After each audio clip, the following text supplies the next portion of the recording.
আপোনালোকে চাই আছে ISL 2024 পইণ্টছ টেবল। এই পইণ্টছ টেবলখন লাষ্ট আপডেট কৰা হৈছে 18 ডিচেম্বৰ তাৰিখে। কালি 17 ডিচেম্বৰ তাৰিখে এখন খেল অনুষ্ঠিত হৈ যায় ইষ্ট বেংগল আৰু পাঞ্জাৱ FCৰ মাজত। খেলখনত ইষ্ট বেংগলে পাঞ্জাৱ FCক 4-2 গ'লৰ ব্যৱধানত হৰুৱায়।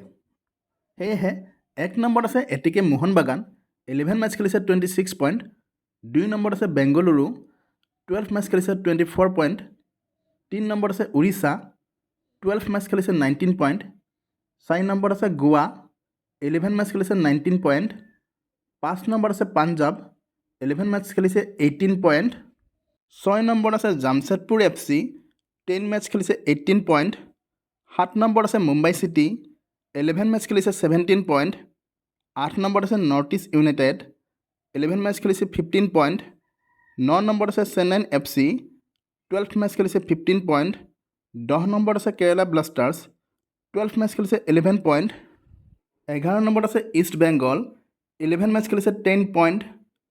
12 নম্বৰত আছে হায়দৰাবাদ, 11 মেচ খেলিছে 7 পইণ্ট। 13 নম্বৰত আছে মহম্মদান, 11 মেচ খেলিছে 5 পইণ্ট। এই পইণ্টছ টেবলখন লাষ্ট আপডেট কৰা হৈছে 18 ডিচেম্বৰ তাৰিখে। ভিডিঅ'টো যদি ভাল লাগিছে প্লিজ লাইক, শ্বেয়াৰ আৰু ছাবস্ক্ৰাইব কৰি দিব।